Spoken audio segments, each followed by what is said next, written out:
Okay, welcome everyone to DES 105 Page Layout Tools. I am your instructor, Shannon McNamara. I'm just going to turn on my camera for a bit so I can just say hello to everyone.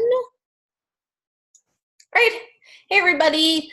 So I'm Shannon McNamara. I am your instructor this mod, and I'm coming to you from my basement office, so I'm a little cold. I live up in New England, and in Massachusetts, actually, it's in about the 40s today, but it feels freezing down here in my office. So I'm all bundled up today, but I'm really excited to be teaching this course with you, this mod. This is the course where we are going to learn InDesign, which is such a super important application in the world of graphic design. I consider in print design for there to be a trifecta of applications: Adobe Photoshop, Adobe Illustrator, and Adobe InDesign. There is no way to get through graphic design without knowing those three core programs. So it's extremely important, to learn as much as you can about InDesign, this mod, to really soak in the application, to really just delve into it and try to learn as much as you can about it. With that being said, I have been using InDesign since it came out, honestly. I've been doing graphic design for over 20 years now.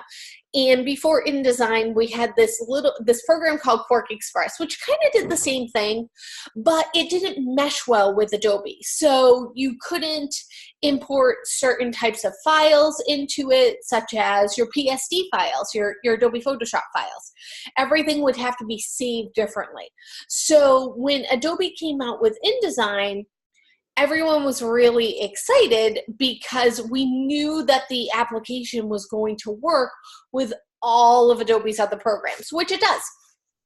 So, over the years, kind of maybe in the first two versions of it, not everyone had switched over yet, but after that, everyone switched to InDesign, and the industry standard just completely changed. So I have been working in the program since it came out, pretty much. And there was a really big update as well this past week, from Adobe CC 2018 to Adobe CC 2019. So if you have not upgraded your Adobe yet, you're going to want to do that, because I'm currently teaching in Adobe CC 2019. So there are some differences between the 2018 and the 2019 version, how things look, especially how things look in the user interface. So you're going to want to make sure that you do that upgrade. And I posted in the announcements where Adobe Help is on Fridays with Sean. So if you do need to get in there, please make sure that you do. And without further ado, let's hop back into our course. All right, so my telephone hours are roughly, I have Friday here, Monday through Thursday, 9 a.m. Mountain Time to 4 p.m. Mountain Time, but you can email me anytime. Just note that I am located in Eastern Standard Time Zone, so if you are trying to get in touch with me, you're going to have to do that, the time zone conversion, so please make sure that you're not trying to call me at really, really late at night. You can email me, though. I just will get back to you the next morning. I usually take, I do take Fridays off. That is my day off. I get into the course Saturday mornings and Sunday mornings. So if you have questions or concerns, you can always reach me Saturday and Sunday morning, and I will be able to get back to you. But I do take Fridays off. So just, make note of that. If you do have any questions, I'm usually out of the house on Fridays. I have my phone on me, but I'm not always able to get into the course. So let's take a look at our agenda for today. So go over some welcome and introduction, some announcements. We'll take a look at our course. I want to go over the discussion for this week with you, do an intro to InDesign, and then we're going to take a look at our assignment one and then just read over the instructions for assessment one. So you probably have noticed that there is an introduce yourself portion or discussion in the course. It doesn't show up on the home page, which always kind of bums me out because I think that people miss it because it's not showing up on the home page. But to get to it, you just click on week 1 and go down, and it's right here, the week 1 introductions. So it's a great place for you to say hello to everyone in class. And if you're not quite sure what to put in the introductions, which I get, just give your name, maybe where you're located, what your major is, what experience you have so far with the graphic arts applications, and then what your career goals might be when you finish. So those are some good opening topics that you guys can talk about with each other. All right, so here are our objectives for DES 105. So upon successfully completing this course, you should be able to discuss the ways InDesign is implemented by graphic design professionals, because I know going into holiday parties this year, you guys definitely want to discuss InDesign with everyone in your family, but you should really understand why it is that we use this program and what the perfect ways to use it. There's a specific purpose for Photoshop. There's a specific purpose for Illustrator, and there's a specific purpose for InDesign. So it's important to know when to use each application.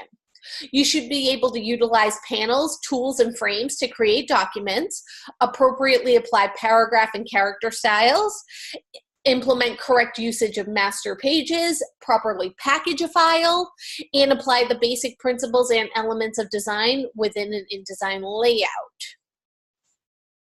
All important, the due dates in this course.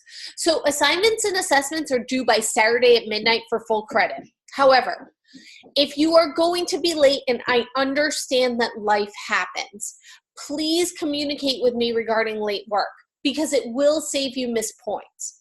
If I hear from you before the work is late, I'm not going to dock you the missed points. I will give you the benefit of that. But you need to communicate with me to let me know. So if I don't hear from you, I will take off the 20%. Your week 4 assignments cannot be turned in late. I will go over this every single week. The course will turn into a pumpkin. It will lock you out at midnight, and it will not let you upload your final work. If something happens in week 4 where you're in the middle of uploading and you get locked out of the course while you are uploading, immediately email me your file. If your file is in my email inbox, in the morning, when I get up to grade on Sunday morning of week 4, I will grade it. If it's not there, I'm just going to assume that you didn't do it, and I will give you a 0 for week 4. So again, be proactive. Your original discussion posts are due Wednesday at midnight, and you also need to respond to 2 of your fellow students by Saturday. I find that where people seem to miss the points in the discussion are by forgetting to respond to 2 of their fellow students. So remember to do that each week. And you need to be posting on 2 different days. If your discussion for week 1 is late, I will only accept it 1 week after the deadline. So let's say that you missed the week 1 discussion, you missed that Saturday deadline. That discussion will only stay open through week 2. And then the same thing for week 2. If you miss week 2, that discussion will only stay open through week 3. So you want to make sure, the discussions are worth 60 points each week. You really want to make sure that you're doing them. And then weeks 1 and 2, again, if you miss those due dates, they will close out on the last Friday of the course. Most instructors will only leave week 1 and week 2 assignments open for an extra week. I will give you till that Friday, but don't wait. Don't wait till week 4 to try to get all of your work done. It's too much, and your work, it's going to show in your work. So please, I understand these are quick moving courses. but try to keep up with the course. It will do you best in the long run to do that. All right, so we have substantive posts in our discussion posts. So what are those? Those are posts that consist of at least 150 words and one APA formatted citation. There are resources in the classroom under course information, general guidelines, and writing style requirements. Also, you can get into the Writing Center. If you're not quite sure if you have your discussion post formatted correctly, if you just want somebody to read it over and make sure that, you know, you've caught all of your grammar mistakes or your spelling mistakes, use the resources that we have available at the school. We have the Writing Center, we have the Student Success Center with the tutors. There's so many resources available. And again, those assignments and assessments are due Saturday at midnight. If something occurs to prevent this from happening, contact me via email, phone, text. I would say smoke signals, but I probably won't see those before the project is due, and we can make arrangements, because after the deadline is just that. It's after the deadline, and your work's going to be penalized for being late. All right, so how to succeed in this course? Because ultimately, you know, you're going to school for a reason. You want to do well. You want to learn the programs. You want to learn how to be great graphic designers. So here's how we're going to do it. Number one, read the announcements. The announcements contain pertinent information pertaining to this class, including links, reminders, scheduling. This is how I communicate with you. I don't get to see you guys in a face-to-face environment inside of a classroom. So I use the announcements in our announcements tab to let you know everything that's going on. Make sure that you're participating in those discussions each week. Again, worth 60 points. Those points all add up. Complete your assignments on time, and then also make sure you're doing the daily checkpoints. The daily checkpoints can make or break your grade. I have seen students who forget to do the daily checkpoints who have lost a full letter grade because they didn't do them. I've also seen students who were at, you know, a B+, do the daily checkpoints every single day and get them right, and it bumped them up to an A. So it really can help or hurt you. Attend the live sessions. If you can't attend live because of work or life commitments, I 100% get it, but make sure that you are watching the videos, and make sure you're watching them in full. Don't scrub through trying to find the information and miss out on other important information that I'm trying to teach you. I'm going to be doing demonstrations each week. It's really important to make sure that you watch the live sessions. If you do need some extra help, come to the multi-session. Those will be on Tuesdays. And again, communicate with me. Let me know what's going on. So our schedule is, our live sessions are Mondays at 10 a.m. Mountain Time, and our multi-sessions are Tuesdays at 10 a.m. Mountain Time. And those multi-sessions are open for you to come in with any assignment problems, questions, or if you need some one-on-one tutoring. This gives you ample time during the week to get your assignments done. That's why I hold them on Mondays and Tuesdays. If you do need any outside help, the Student Success Center is open with tutoring available, and no appointment is necessary. And that's probably a good segue to go get into our course for a second and into our announcements, because I have posted an announcement with Wanda Bryant's week 1 flyer, and then we'll take a look at the other multi-session times for this mod and some tips for a successful week 1. So our learning coach this was Wanda Bryant.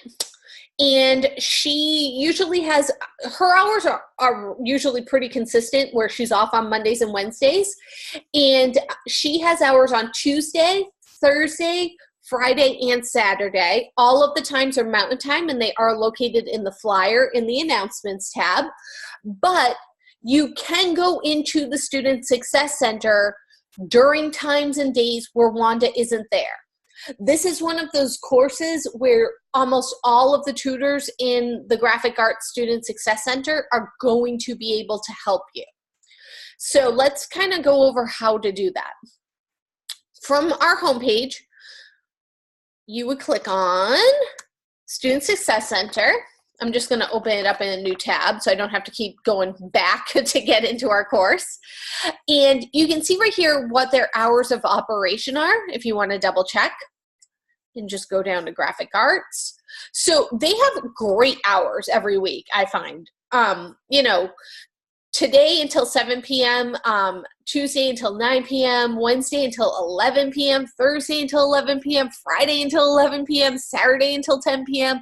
Those are some late hours. Almost all day long, they have somebody there. So you're going to want to, you know, again, make the most of this. Let me get back. So to get into the Student Success Center, the first thing that you need to do is you need to click on this Blackboard Collaborate link if you've never done this before. And this has the instructions on how to get in. So right here, step 1, you'll click on this link and it will ask you to give your name.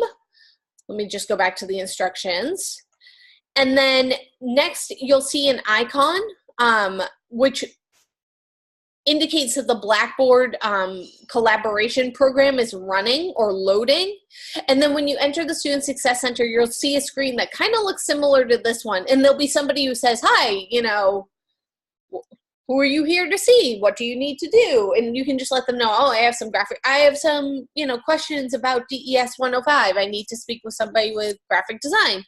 And they'll kind of walk you through what you need to do if it's your first time in there. So the first time that you log in, it will download a launcher for you, and that is the Blackboard launcher. And it will tell you that you need to unzip the file, join. So again, just make sure that you're following all of the instructions to get in there. Once you do that, you can just click to enter the Student Success Center every single time. I have found that sometimes I have to launch or try to get that program to download more than once. That's happened to me. So if it doesn't download the first time, just try to get back in and get it to download again. I've run into that in the past myself. So again, you don't have to go just when Wanda is there. You can go anytime that you see that there's open hours for graphic design. So again, our multi-session is on Tuesdays, but in the announcements, there is a PDF file that shows when other instructors are holding their multi-sessions. So if you can't make it to my multi-session, you are able to go to another instructor's multi-session.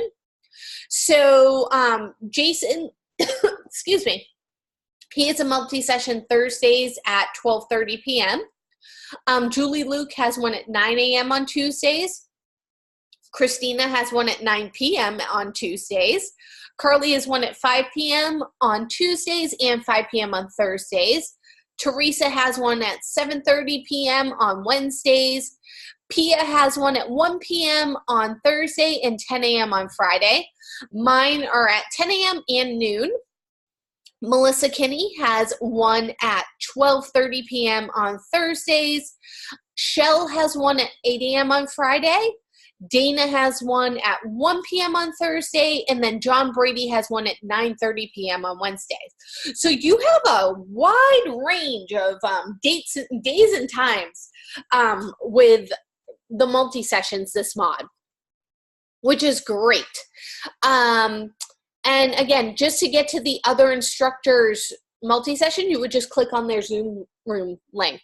If you do need Adobe help, Sean has hours every Friday from 10 to 12 at his Zoom room.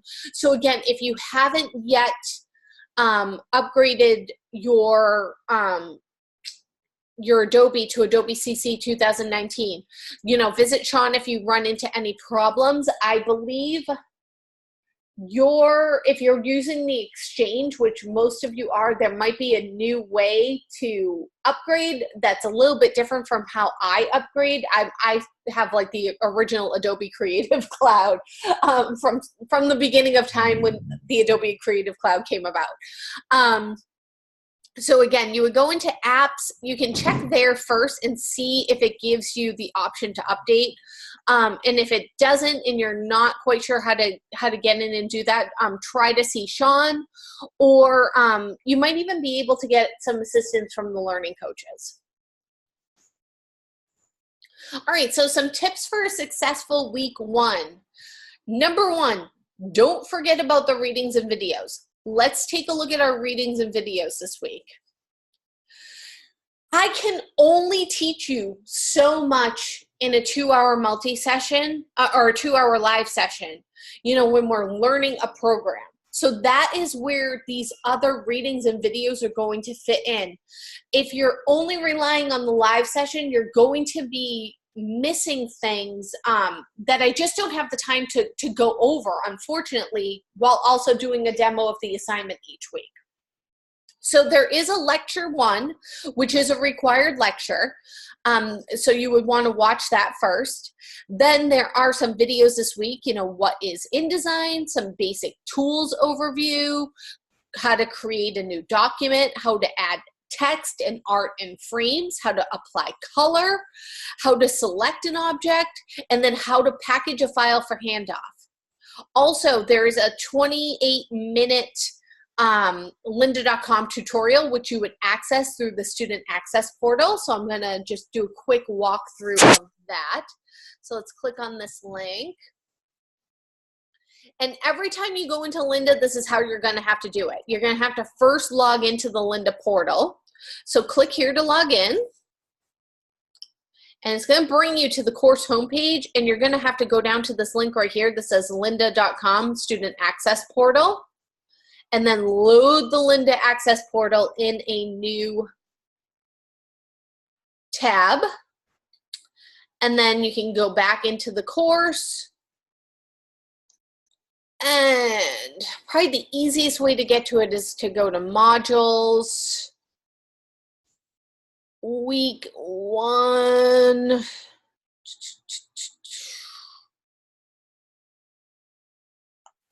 I feel like each class it's a little bit different to get to the links. Hold on, readings and videos. Let's start over from the beginning. And click on lynda.com. There we go. All right. And here's our week 1 playlist. So then you can open that up and it'll bring you right to the playlist. Once you've logged in, I get it. It's a couple of different steps, which can be a little bit annoying, but lynda.com is such a great resource to have that it's worth the couple of steps that you need to take to get into it. So there's 2 different sets of videos in here. The course InDesign Quick Start, which is 28 minutes. And then if you still feel a little bit lost, like you need some more information, there is a 4-hour really comprehensive course that you can watch called Introducing InDesign. So again, watch the Quick Start first. But if you're still feeling like, I need more than that, take the time to watch the second set of videos for this week. And I think that was it for readings and videos this week, but let's just double check. Right. So the first one's going to go over using the zoom and hand tools. The second one is going to go over power zooming with the hand tool, rulers and guides, and working with rulers. So some great videos for this week. And also, again, if you need some extra help with those discussion questions, visit the Writing Center. I've used the Writing Center in the past. I not only teach here, I'm not only an FBA here, but I also am taking my MBA here through Independence. So I understand what it's like to try to work. You're going to school, you have a family. I have a 1-year-old at home. So I have a lot on my plate too. So I really do understand the time management of trying to do everything when you're trying to go to school. If you ever need any help, coming up with some time management ideas, please get in touch with me. I can definitely let you know what I do, if nothing else. But one of the things that I have done is use the Writing Center. I have to write papers for my MBA program. lots of papers, 1,000-word papers, about 2 of them a week. So, I've used the Writing Center to turn those papers in, to have a second set of eyes look them over before I turn it into my professors, just to make sure with everything else that I'm doing that I'm not making silly little mistakes. So week 1 at the Writing Center is always the busiest, just to let you know. If you feel that you are going to need to speak with someone there, what I would do is, if you want a live appointment, try to set up an appointment time now, because those appointments fill in week 1.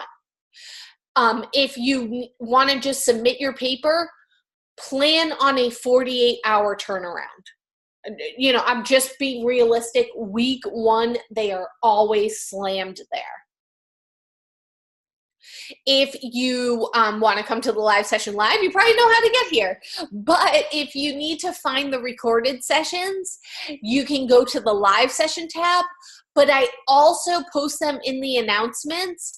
And in the announcements tab, I will also give you a link to my slides. So that way you can reference back the slides that I used during the live session.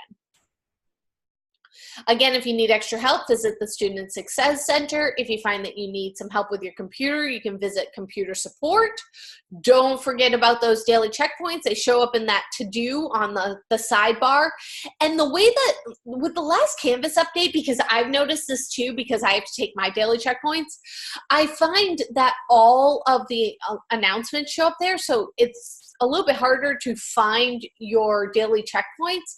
So if you've read an announcement, just exit out, and then the next thing will come up the list until you get to the daily checkpoint for that day. And if you take the daily checkpoint, it'll still show up for some reason in your to-do list. You can just exit out, so that way you can get right to that day's daily checkpoint. Also, if you haven't yet, please say hello to your fellow students in the Introduce Yourself discussion post. And please make sure that you've replied to any and all of my emails. I sent everyone an email this morning that said, please reply to this email. So if you haven't yet, please make sure that you do that. I want to make sure that I have the correct email for you. It will show up in the inbox of your of Canvas, and it should have gone to the email that you have through the school as well. Also, if you do need some extra InDesign help, I have the InDesign help link here. There's some great tutorials, help and chat available there. And then if you want some help setting up hyphenation rules to help you format your text, there's a great little tutorial for doing that. And then because we're going to be doing some design this week, I know that when you first start to get into typography and picking fonts, it can feel really scary. Like, I'm not quite sure what goes together. I don't know what to pick. So I found 3 great links to just kind of give you some inspiration when you're trying to put those fonts together. So you can check these out. And even if you don't have the specific fonts that they mention there, maybe you have something similar on your machine, something that has a similar look. So again, it'll just give you a good idea of what goes well together. And then I always share this with my students in week 1. Remember, paying for a college education and not attending is the same as reserving a hotel room and then sleeping on a bench at night. Make sure that you're present in the class. So again, let's have a successful week 1. All right, so when it comes to the assignments and assessments, I not only accept, but I also encourage you to resubmit your project. I will allow 1 resubmission of each assignment or assessment other than the auto-graded quizzes. So what you can do is utilize the critique that I've given you to make your work better and better. And then here's the best ways to get a hold of me. I do have an office number, which is 801-290-3240, extension 6070, or you can text me on my cell, which is 860-576-8176. You can email me, or you can message me right through the course. So any questions before we jump on over into InDesign today.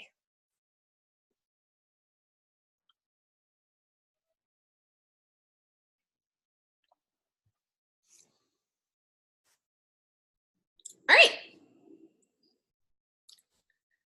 Perfect. All right, so let's take a look. I'm actually, if you don't mind, I'm just going to mute myself for 1 second. I have really bad allergies, so I don't want to blow my nose on the video. So hold on 1 second.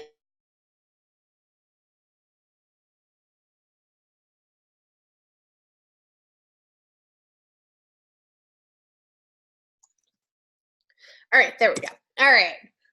So let's take a look at our week 1 learning objectives. This week, we're going to learn some basic InDesign tools and terms. We're going to define how InDesign is used in the field and describe 5 scenarios of when it would be used.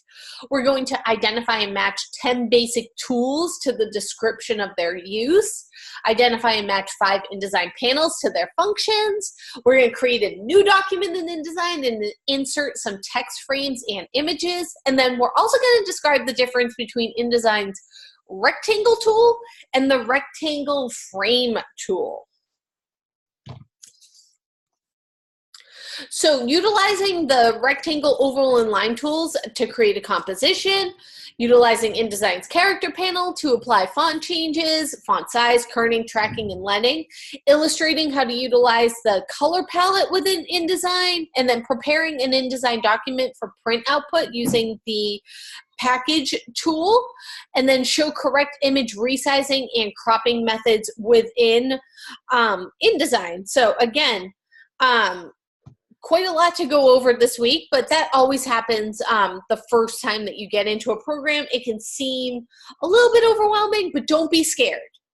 You know, when you guys first started in Photoshop, I know everybody, I've taught DES 104, and everybody was like, oh my goodness, what is this? And then you figured it out, and then you went into Illustrator, and it was probably scary, but then you figured it out. So we're going to do the same thing for InDesign, so don't worry. Let's take a look at our discussion for week 1. So InDesign in the field. Here's our background for this week's discussion. Graphic design is a very diverse field, and the use of InDesign as a tool within it is just as diverse. As our means of communication changes and diversifies, our software and technology work hard to keep up with current trends and changes. InDesign is no exception. One of the things that can be most confusing for a new designer is which software to use for which project. In the same way, one of the most frustrating things for our vendors is receiving files that are in the wrong format.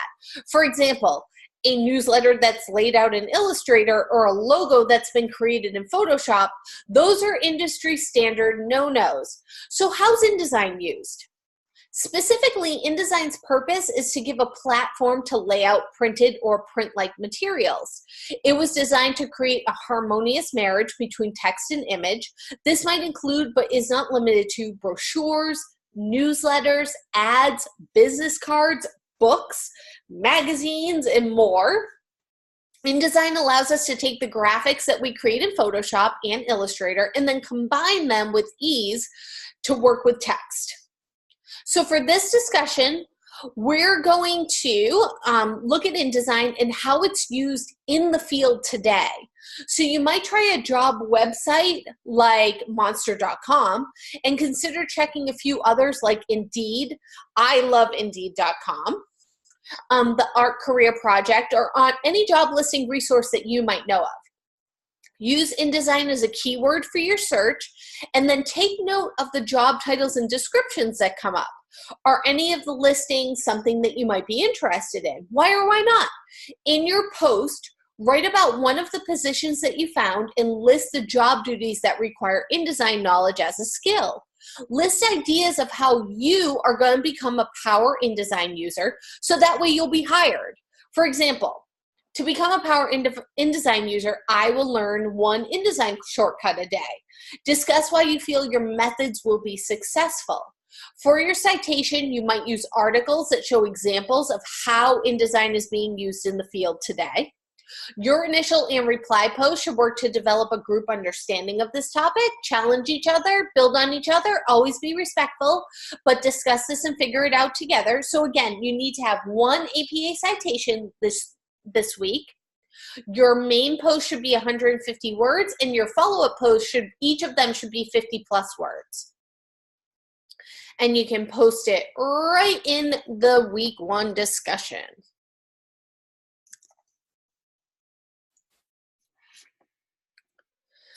Which kind of brings us into our assignment for this week. And again, I'm going to do a demo of our assignment, but I really want to get into the slideshow first. So again, I already kind of went over this, but before we get into InDesign, for those of you who are here today, have you, I have uploaded, have you upgraded, wrong word, upgraded to Adobe CC 2019 already? If I can just kind of get a poll of who's done that. Oh, 2 yeses. All right. Already off to a good start.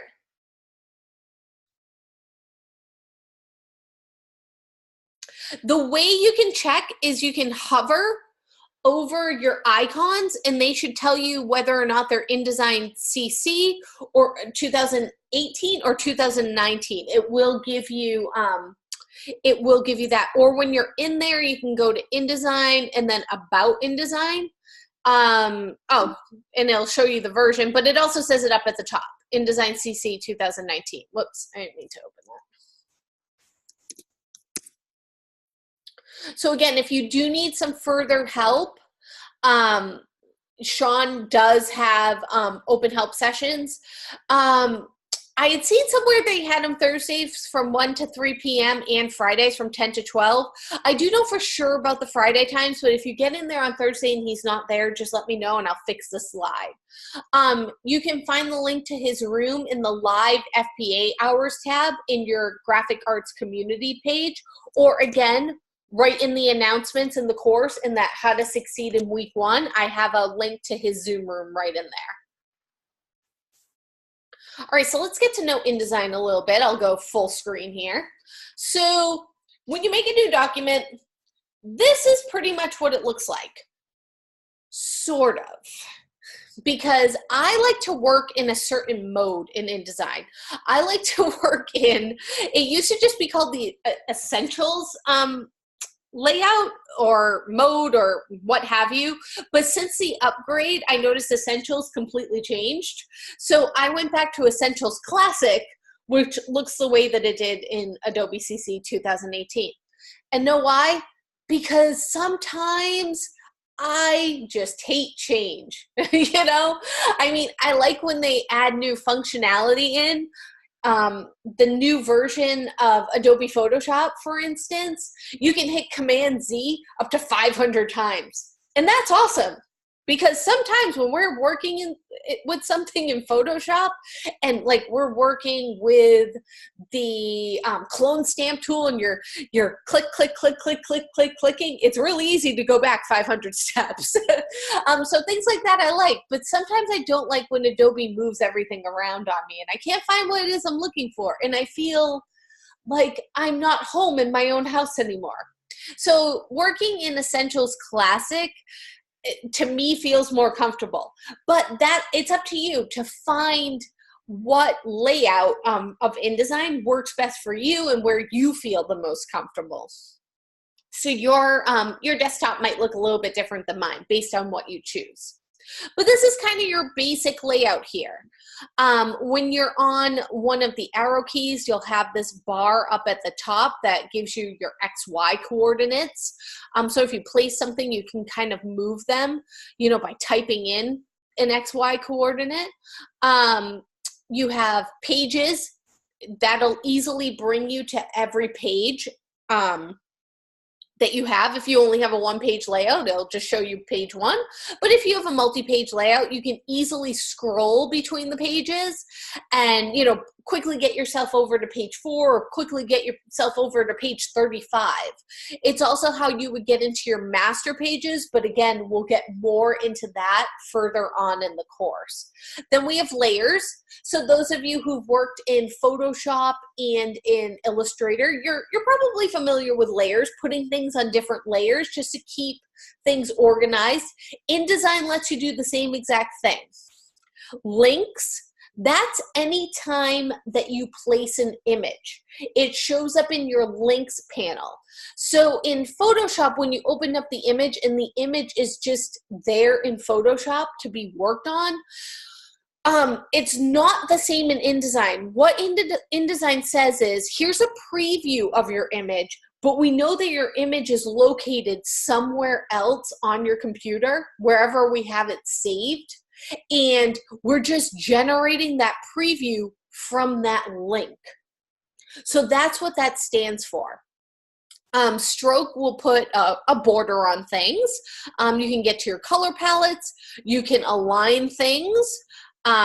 Pathfinder tool, again, works similar to Adobe Illustrator, where you can kind of cut up paths and things like that.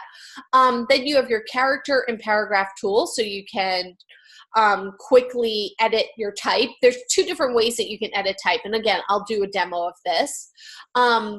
Text wrap, we'll probably get into that around, I don't even know if we'll really get into that in this course.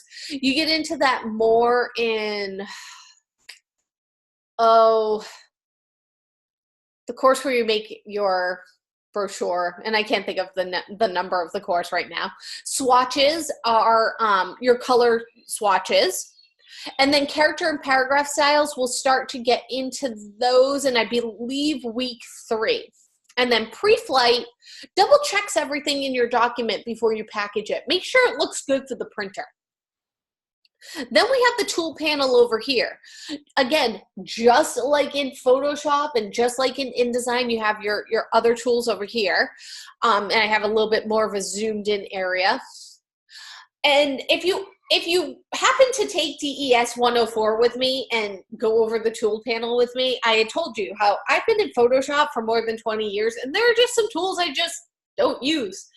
You know, they just don't serve my purpose. And you know what? The same thing can kind of be said for some of the InDesign tools. I just don't use them all the time. So I kind of grayed out the ones that I don't really use.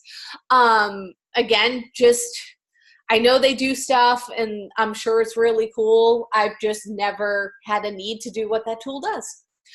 So you have your black mouse or your item select tool. So that's used to select different items on the page and then move them around. Your white mouse or your direct select tool, it selects what's inside of a frame. So when we place images, I'm going to show you this today. When we place images, what we do is we put them inside of a frame. Think of a frame that's hanging on your wall and you have a picture that you've placed inside of that frame. And if you ever buy one of those fancy frames that has a mat on it, you know, that big border, and you can kind of place your image, maybe you have a picture that's a little bit bigger than what's going to show in the view of it, and you might move it a little bit up to the right or a little bit up to the left or a little bit down to really center it how you want within that area. That's what the white mouse or that direct select tool does, is it moves your picture around inside its frame. Then we have a page tool. And again, this is probably why, the description probably tells you why I've never used it. It allows you to resize one page in a spread. I don't usually have multi-sized pages in documents that I'm creating. I just haven't run into something like that. We have a gap tool, which is used to adjust the white space in between or around page items. I have a good eye for white space, so that's why I haven't used that tool. If you find that you're not quite sure if you have a good eye for white space, that might be a great tool to kind of help you out. We have the content collector tool, which allows you to grab multiple pieces of content and repurpose them. I have never used that tool, ever. I don't even, I'm not gonna lie when I tell you that I'm not exactly sure what it does. Every time I teach this course, I say, you know what, I should probably go in there and try to see what that tool does, but I never get around to it. Then we have our type tool. So we use that to create a text box and add type to the document. A line tool to create lines. Pen tool, that'll allow you to draw straight or curved paths. A pencil tool, I've never actually used a pencil tool in InDesign. I've used it in Illustrator in the past, but again, I feel like I would probably use Illustrator for something like that. And then you have your rectangle frame tool and your rectangle tool. They look similar, they do similar things, but they actually have different purposes. So the rectangle frame tool, you'll notice how it has that X on the inside. You would use that one to put your picture in your document. So that rectangle frame tool is like the frame that you hang on the wall that you put your picture in. A rectangle tool is what you would use to make a rectangle shape. And then each of the arrows are little ticks right here. Those show other tools that are related to the main tool, but they're hidden. You have a scissor tool which splits a path. I don't really use that very often. You have a free transform tool which provides a way to transform anything with just one tool. A gradient tool, so again, adds a gradient. The gradient feather tool, this was added a couple of, I don't even know how many versions ago. I actually really love the gradient feather tool. It lets you add a gradient to pictures so they start to fade into the background, and that's a technique that we used to have to bring everything into Photoshop to do. So I like that you can do that now right in InDesign. I think that that's pretty awesome. A notes tool creates notes. Again, I just don't really use it.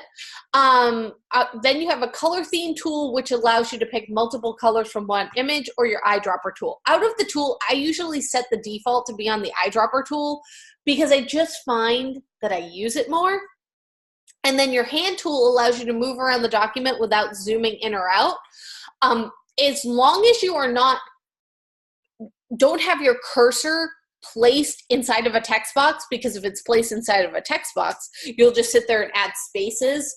But if you have your cursor outside of a text box, you can hit the space bar and that will give you that hand tool, which lets you just kind of move things around the screen. And then you have a zoom tool, again, which allows you to zoom in and out. And then down at the bottom, that third section, we have the fill and stroke. So you can control the color of your shape and then the outline color of your shape. And then the same with the text. You can bounce between objects or the text.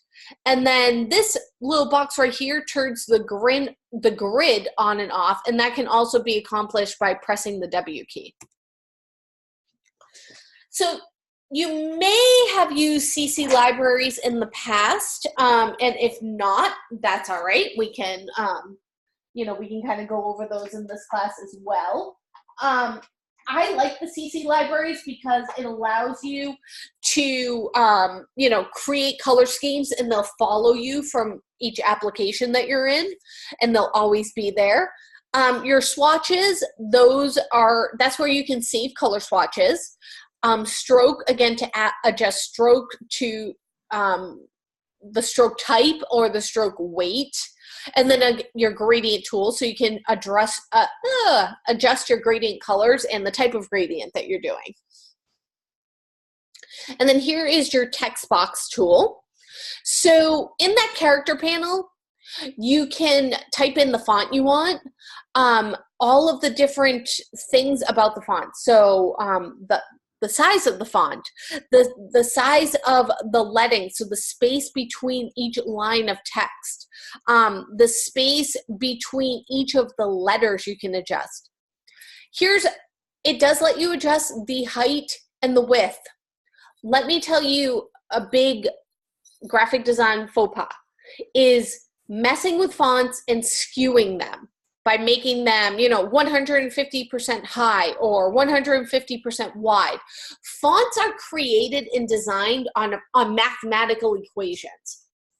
So if you need a wider font, look for a wider font. Don't just adjust the font that you have. It really can distort and skew the font, and it doesn't render correctly. This tool right here is, all right, if you've ever seen, I'm trying to think, probably the best example would be, you know, when you see something and it's $25 and the dollar sign is small up at the top with the big letters, you know, 25 next to it. This is a tool that you would use to set something like that. And then this is a tilt. Again, it will tilt the type, which if you need tilted type, try to find an italic version of that font. So anything that you're doing in the type tool will also show up in the bar at the top when you are in the type tool. So it kind of shows up in both places. And to put type on the screen, you have to actually draw a text box. That was one of the things when I got into, it's one of the things that's the same in Quark Express way back in the day. InDesign used the same basic premise. But I remember the first time when I got into a page layout program, I was really confused. I was like, I'm clicking with the type tool, but it's not putting any type on the page. And then I realized you have to actually draw a text box. So you would select the type tool, click on the page, and then click and draw the box, and then double click inside the text box to begin typing. So you'll see a bounding box like this. That's an example of what a text box will look like on your screen. And again, how I said, all those tools, they have all different tools underneath them. So, you know, this is why I share my slides with you. This is a good slide to probably print out and just hold on to, just as a reference to where your tools are located. All right, so this week in week 1, we have an assessment. So this quiz is based on week 1's live session, the readings, and the videos. There's a total of 11 questions, but here's the thing. You have an unlimited time to take the quiz. So be careful, read each question. And then to help discourage cheating, some questions will seem just like others, but the values have changed or what's being asked for has changed. So be sure you know what the question is asking for and what values to use.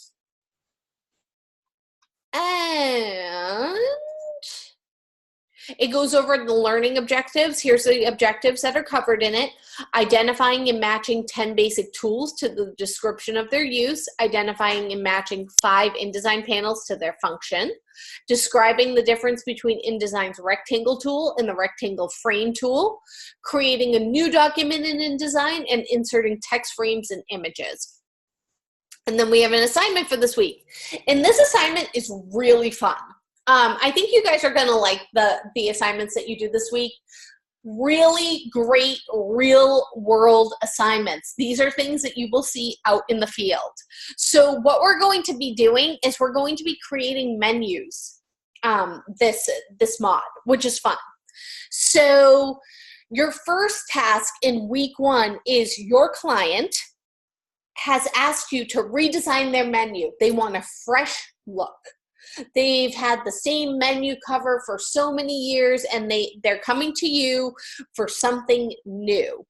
So in week 2, you'll actually design the rest of the menu, you know, trying to maintain the style that you introduced in your cover. And in this week, we're going to be designing 2 different covers to show our client, because many times we give a client more than one option to choose from, because it's more work up front, but in the long run, sometimes it ends up being less work for us.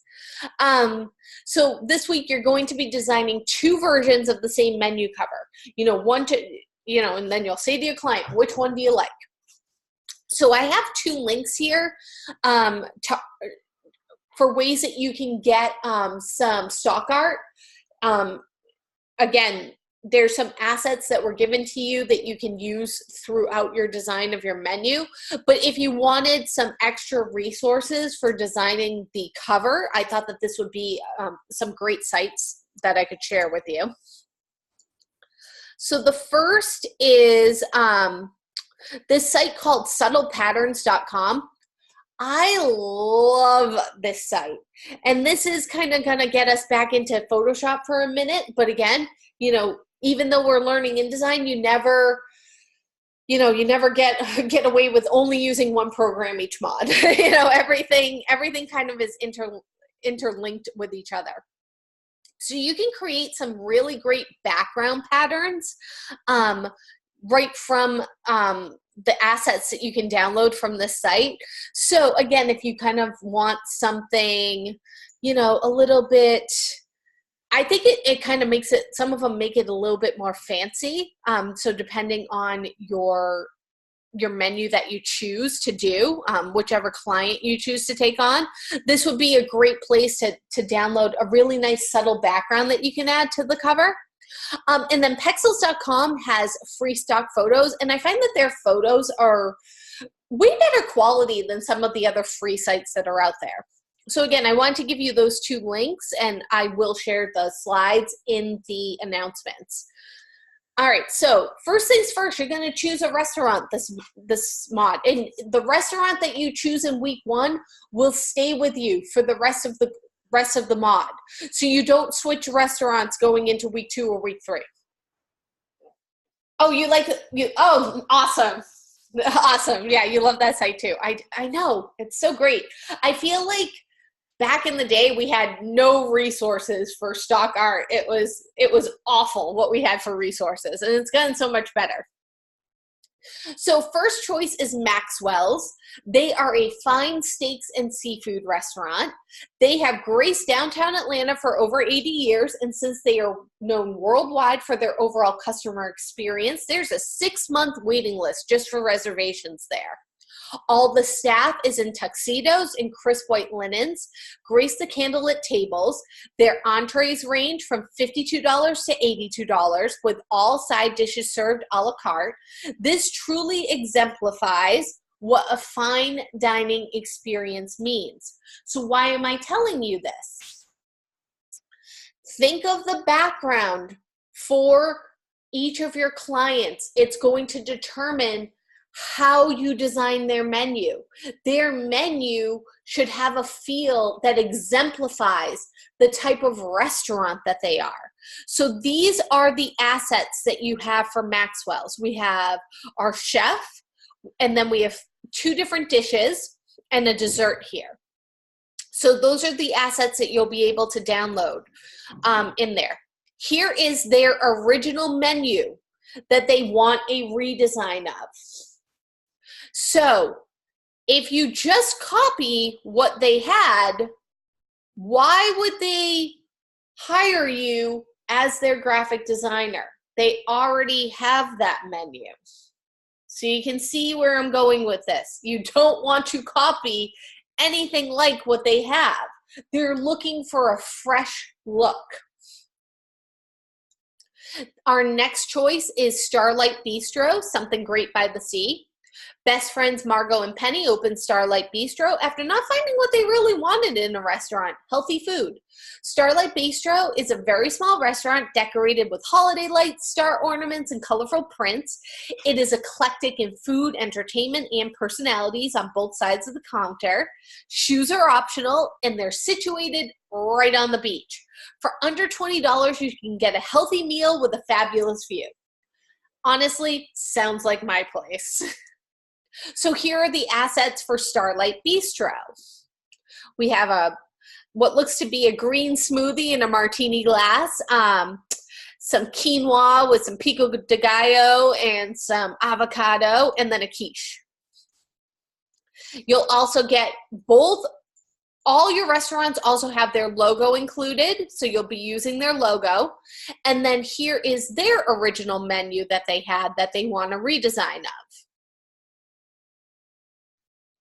And then number 3, Walk and Roll Chinese and Sushi Restaurant. Probably my second choice out of everything. So Walk and Roll came about when restaurant owners Lu and Wen decided to stop competing for Orlando's best in Asian cuisine and instead join forces and create a unique Orlando dining experience. Families from around the world feel comfortable in the simple, contemporary black, white, and red decor.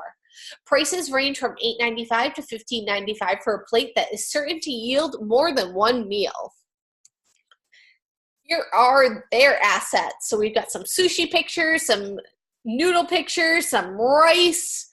I have not eaten lunch yet. Yes, you'll find all of these pictures with the assets. Yep. I'm going to show you exactly where to download them from. And then here's their original menu. So they had their logo in the middle. You can see their color scheme. So again, you're going to want to give them a fresh look. So our menus are going to be 8.5 by 11. You're going to set up 2 pages because again, we want to give our clients 2 different options. Our margin is going to be set at 0.375. We're going to have a bleed. If you're not familiar with what a bleed is, I'm going to actually turn on my camera again because I have a really great example just sitting here right on my desk. And I actually picked this up earlier today and I went, why is this here? And now I remember. All right. So you've probably printed things from your home printer many, many different times. I am going to, one of the things that I like to do in this course, which is a little bit different, is I pick a completely different place and I design a menu for them because I don't want anybody to copy my design, number one, of either the Walk and Roll, the Starlight Bistro, or Maxwell's. And number two, I know sometimes when you see something designed on a screen, it's really hard to unsee it. You know, if I put the menu logo right there, you're like, I don't know where else to put the logo because it seems like it goes right there. So I get that. So I like to design something, you know, a completely different place so that way I can show you every single step that you need to do, but there's no way that you can do the same design as me. But that's kind of my segue into my printout here. So I've printed this from my home computer, which is also a black and white computer, but you can see where I have that white border, and no matter what I do, I can't get things to extend all the way to the edges because my home printer doesn't do things that way. When you have something professionally printed at a printer, what you can do is you can set a bleed, and let me see if I can get it close enough. You can see though on my printout where my crop marks are. That when I send it to a printer, they are going to cut this at my crop marks, which will then bring all of my images, my color, anything that went to my bleed line will be cut, and it will look like it printed right to the edge of my piece. That's what a bleed is. So we're going to set that up for each of our menus because we don't want to get that white border showing through. We want it to be nice and crisp and cut right to the edge so all of the images go right to the edge. And this was just my example that I happen to have of a very old coupon that seems as though it expired 2 years ago on my desk. I should probably clean my desk, but it worked out great for an example to show you guys. So that's what a bleed is. So I'm going to show you how to set that up today too. And then we're also going to turn off spreads, which doesn't make any sense until I get into the program. And I'll show you how to do that as well. Also, the first time that you open up InDesign and start working in it, or any other time that you open up InDesign, if you haven't changed your default settings, it's going to be set in picas. And I don't know about you, but my brain does not think in picas. My brain thinks in inches. So I'm going to show you how to change your preferences to default to inches. So that way, you know, what you're looking at seems to, hold on one second, sorry about that. So that way, you know, what you're seeing on the screen at least makes sense in your head.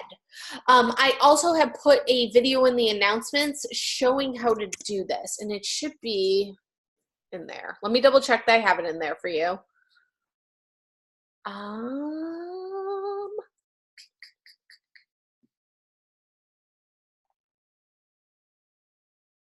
If it doesn't show up, I know where it is and I will fix it. But again, I'll show you how to do it in this live session as well. I just think it's going to make your life a lot easier.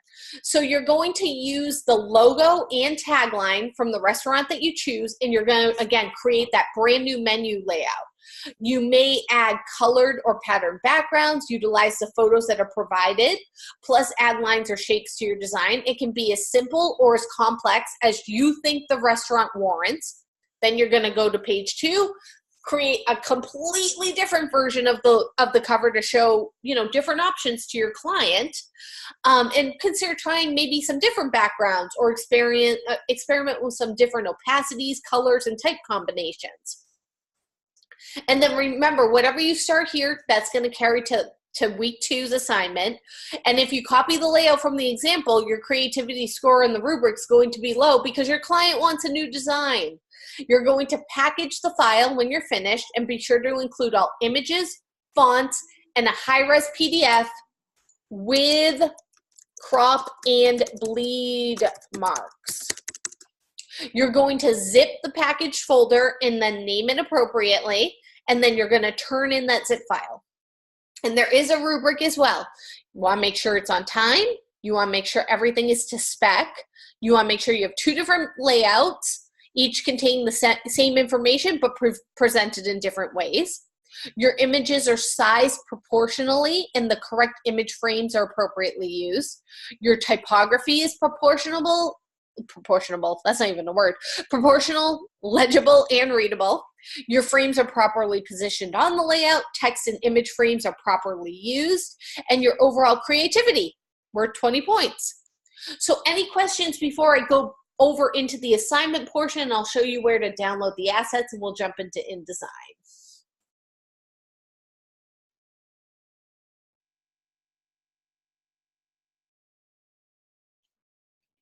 And if you don't have any questions, that's fine.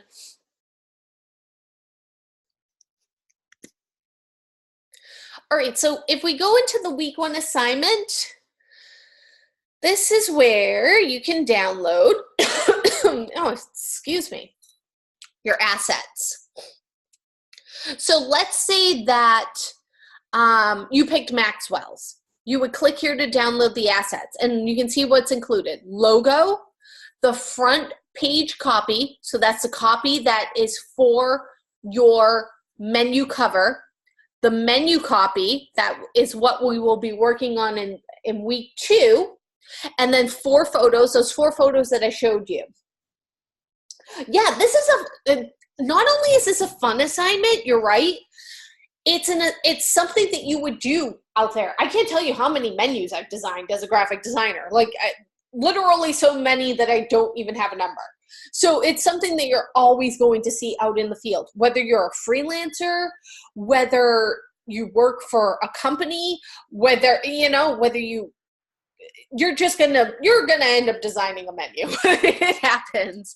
Here are your assets for Starlight Bistro. Again, the logo, front page copy, menu copy, and then 3 photos. And then Walk and Roll assets, 3 photos, menu copy, front page copy, and logo. So I will show you. I already have the restaurant assets downloaded. So if we looked at Maxwell's, this is what you would see. You would see the cake, their old menu, the side 1 and side 2, the little chef guy, their logo, which you will notice is an Illustrator file. You can use different photos on the cover. But going into week 2, you're going to need to use the photos that they provided within their menu. Does that make sense?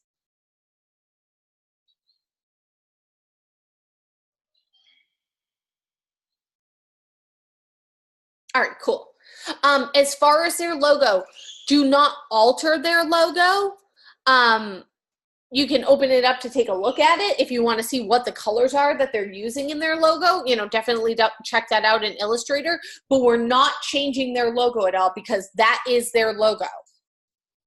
That's already been designed. So Maxwell's just kind of has this like, you know, really strong gray gradient to it. And then you have their cover text. So again, don't retype anything. Copy and paste it from the text from the doc file. And then you have their menu text for next week, and then you have their shrimp and their steak. I don't know about you. I am hungry. I always get hungry teaching this course. So like I said, I am going to be doing something a little bit different. So what I did was I downloaded a background from Subtle Patterns.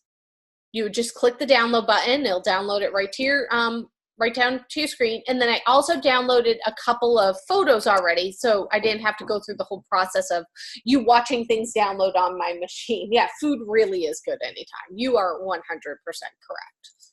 So here's my stuff. I have a logo I'm going to use, which actually I need to fix the artboard on this. Every single time I use this, it's so small on the artboard that I place it in InDesign, and I say to myself, I really need to fix that. There we go. And just edit my artboard a little. Like, it'll show up so tiny, and I'm like, oh yeah, that's right, I haven't fixed that. And we'll save that.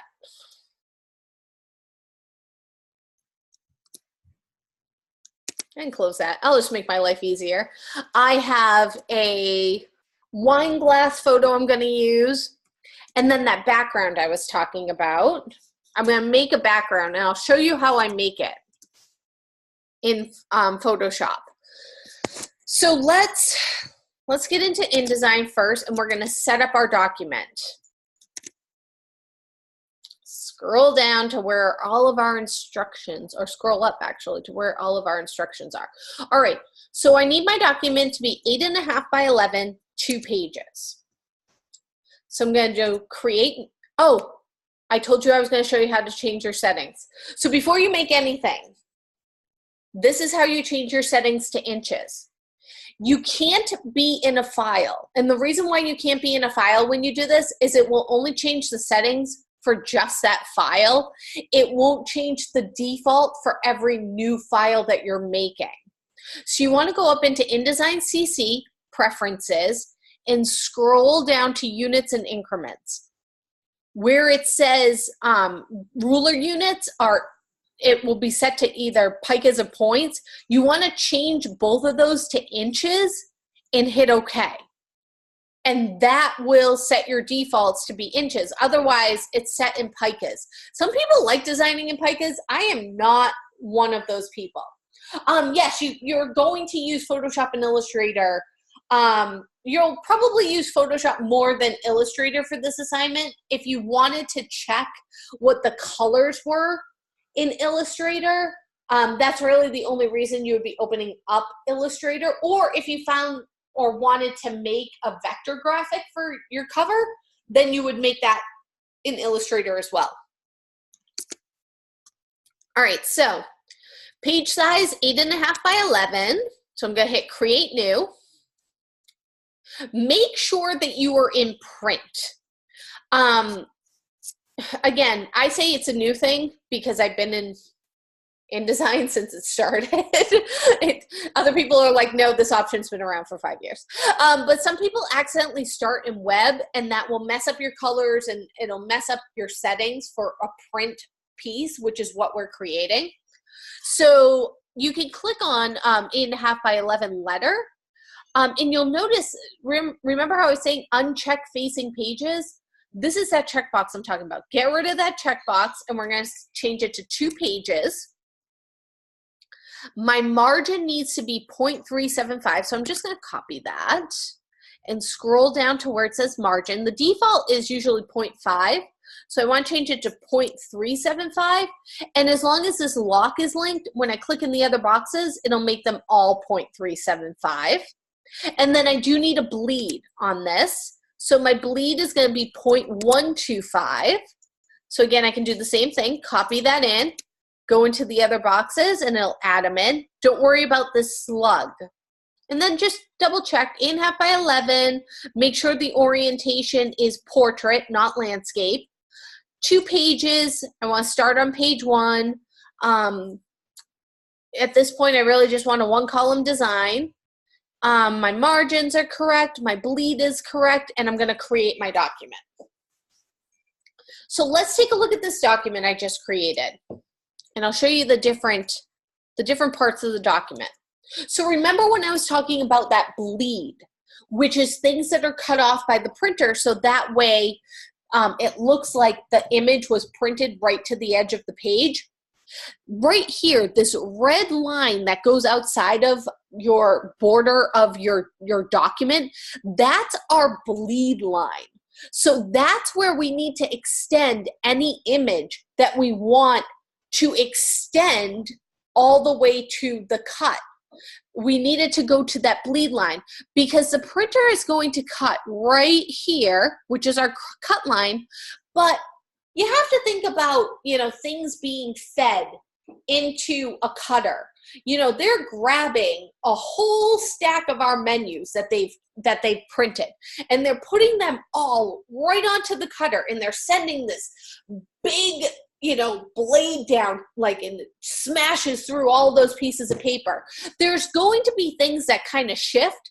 So if we've only extended our image right to the edge of the page, not to the bleed line, even if it shifts just a little, it's not going to cut it correctly, and we're still going to get that white border. So that's why it's so important that you extend those bleeds right to that red bleed line, because our printer says as long as your image is extended to that bleed line, if it's not cut correctly, that's on us to reprint that for you. And that matters.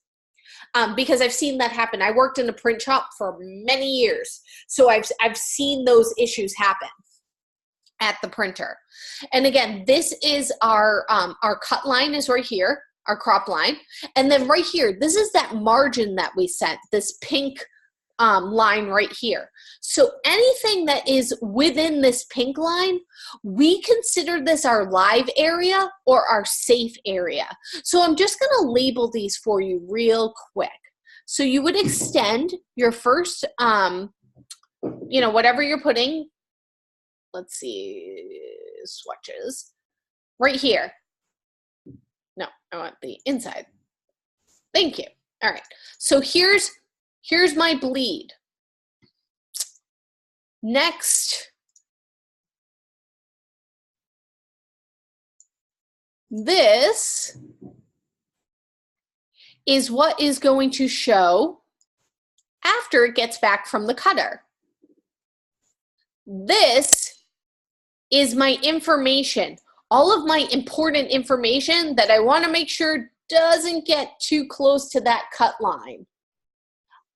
Yes. I just saw your question, sorry. So logos, type, all of your important information, you want to leave that within your margin because you don't want to run that risk. Because again, just like our printer said, hey, anything that's, outside of, in between the bleed and where we're supposed to cut, we'll ensure that we cut that. And then they also say to us, hey, anything that's within your margin, we'll be sure that we don't cut that. But if it's outside of your margin, that's not really on us. If it shifts on the printer, or it shifts on the cutter, that could happen. So again, we want to make sure that we're leaving things in those safe zones, because the last thing a printer wants to do is print your piece wrong. Obviously, it's not good for them. It's not good business for them, but they definitely don't want to reprint anything for free because it costs money. Oh, Michelle, I'm sorry. Did you have a question? Let me just scroll up on text. No, you can change the fonts. You can definitely change the fonts from the original design. It's up to you to pick the fonts that you're going to use. The only thing that you wouldn't change is their logo. So when you're picking a font, you want to be aware that their logo is also a font. So you don't want to have two different fonts that, you know, any fonts that might clash with their logo. So that's something that we want to consider. So remember in the announcements where it was tools and tips for a successful week one, where I gave you some pointers for picking a font. Go through these three bulleted articles. You know, if your font is a serif font, so like Times New Roman, those fonts that have the little feet at the bottom, it'll show you what might be some good combinations with that type of a font. If your font is a script font for the logo, you're not going to want to choose a script font, a different script font elsewhere in your design, because it's going to compete with the script font of the logo. If your logo has a font that is a serif font, so it doesn't have, or a sans serif font, so it doesn't have the little feet, you're not going to want to pick a different sans serif font so it competes, but you can pick a font. All right, so we've set up everything. Again, you're going to make sure you use the logo and the tagline from your chosen restaurant. So just as an example, I'm going to go back into Maxwell's real quick, so that way you can see where that logo, I opened up the logo for you. The tagline would be under the menu cover text. And again, you're going to want to use everything that's in that doc file, except for the word logo. That's just telling you to place the logo. So here is their tagline: fine steaks and seafood. You have their address and then their phone number. So these are the items that need to go on the on your design. So when I was talking about, you know, having things that extend to the bleed line, you know, some images that extend to the bleed line, this is why it can be helpful sometimes to draw these boxes just to mark off different areas of the page, because it also gives you an idea of the width and height of things. So I want to make a background. I'm going to make it in Photoshop of that subtle pattern that I downloaded, but I want to make sure that the background I make extends to my bleed line.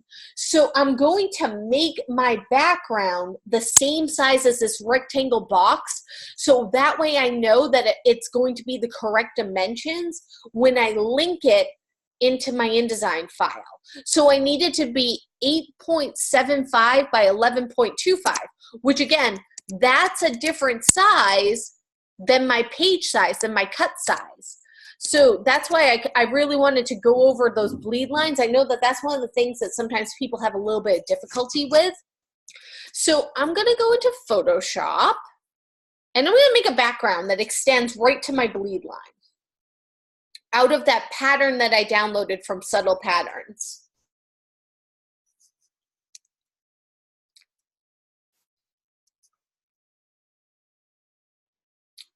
So first things first, I'm going to make a document the correct size, and this is for print. So what that means is I need it to be 8.75 by 11.25, 8.75 by 11.25, and my resolution needs to be 300 pixels per inch, because that's what we print at. And then I want my color mode to be CMYK, because that's also what we print at. So again, anytime you're making a background for something for print, 300 pixels per inch, CMYK. And I'm going to create that right there. Next thing I'm going to do is I'm going to go find that file that I downloaded, which is right here, this corkwallet.png. And I'm just going to drag that into Photoshop. And I need to set this as a pattern. And again, this is kind of going back into some of the Photoshop techniques that you might have done in DES 104. Maybe you didn't get to that, but that's okay. I'm showing you now. So once I have that subtle pattern that I downloaded from that website open in Photoshop, I'm going to go into edit, and I want to define that pattern. And it's going to say, do you want to rename it? I don't really need to rename it. I'm just going to leave it the name that it is. And I'm going to say, okay. And that's it. Very simple to define the pattern. Then when I go into my document that I made, I want to do an edit fill. And where it says contents, I'm going to go to pattern. And where it says custom pattern, I'm going to find that pattern that I put in right here, that cork pattern. And I just want to tell it to fill the whole page. I don't have to do anything else. I just hit OK.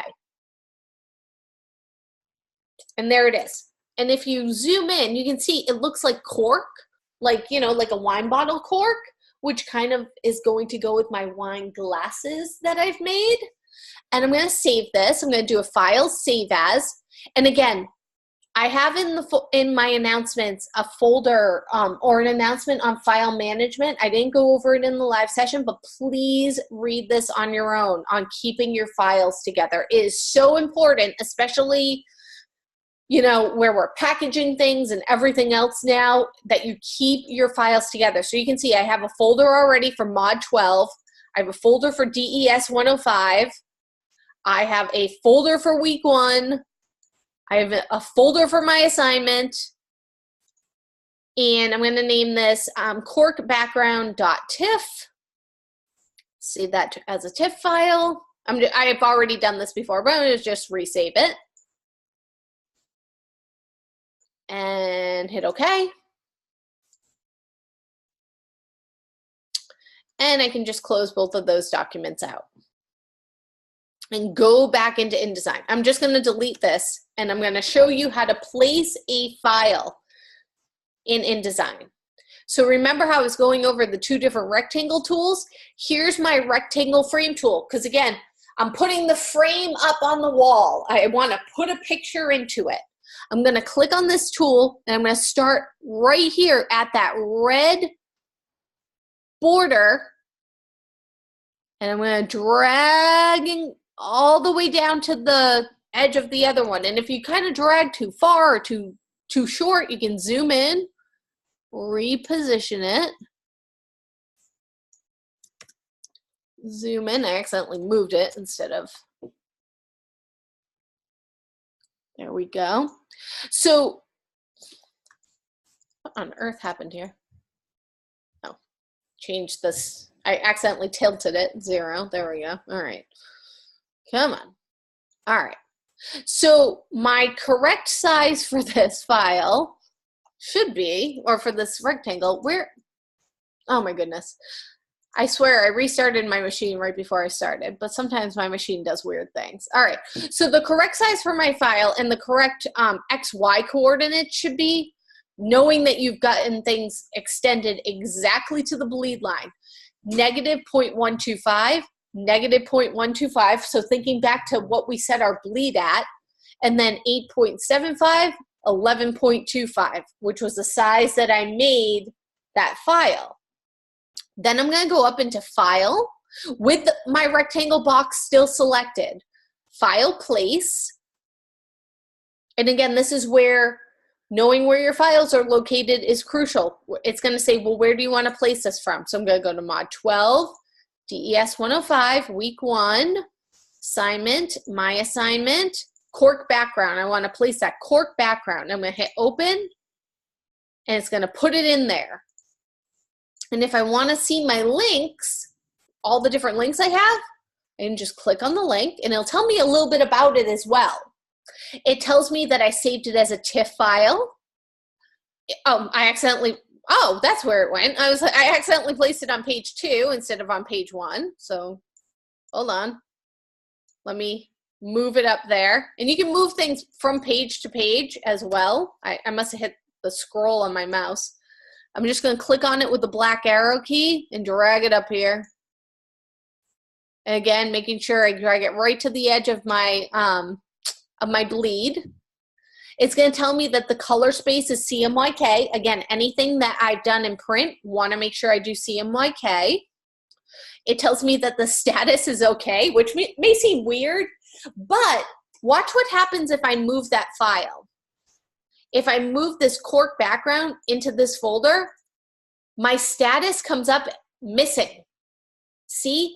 And it gives me this error, and it gives me this red question mark.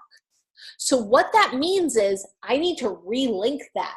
Otherwise, when I make my PDF and when I package my file, it's not going to show up when I send it to the printer, and it's not going to show up when you send it to me. So I need to find it and relink it. So I'm going to click on it, and I'm going to click relink, and it's going to open up my folder, and it's going to say, all right, well, where is it? So I'm going to have to go find it again. Week 1, instructor. I need to go into the folder I put it in and then select it. Here it is. Hit open, and it relinks it for me. Now it's okay again. So you always want to check that, because when things are missing, they print fuzzy. They print as a low res preview of it, not the nice, crisp, high-res version that you've made. All right, so I have my background going, and I'm going to use the same text, basically, from Maxwell's. I'm just going to set it up with my menu, just so I don't have to, so I can show you copying and pasting from Word. So let me see. I'm going to place my logo next.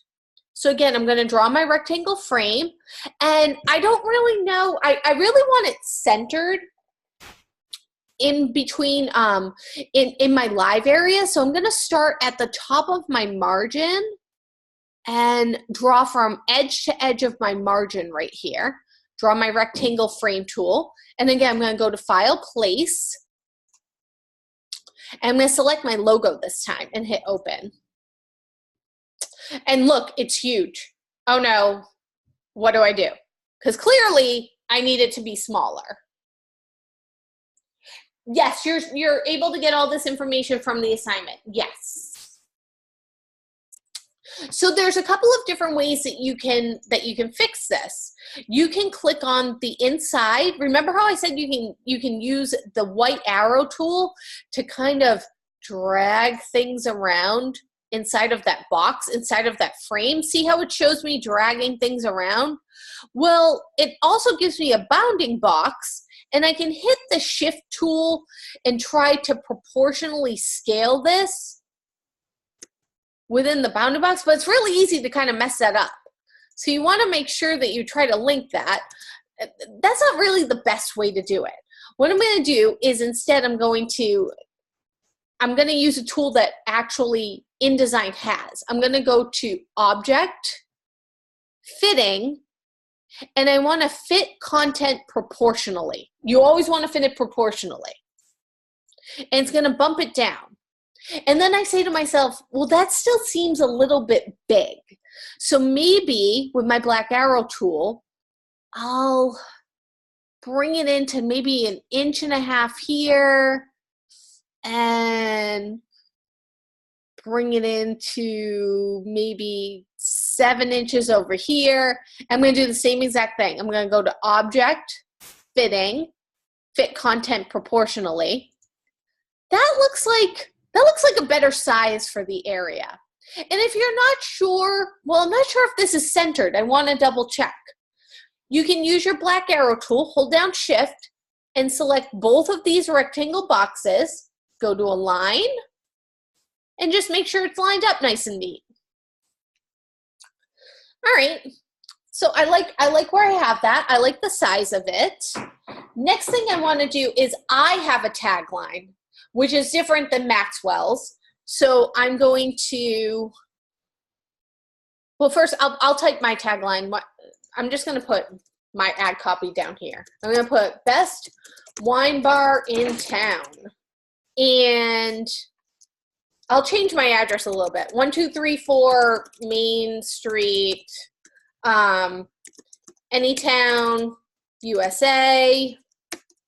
And my phone number is 555-555-1212. And I'm going to add a web address, mymenu.com. And then my hours are Monday through Friday, we'll say 10 a.m. to 10 p.m. Saturday and Sunday, 12 p.m. to 1 a.m. So I have a little bit of different information. There we go. So I need to bring this information into InDesign.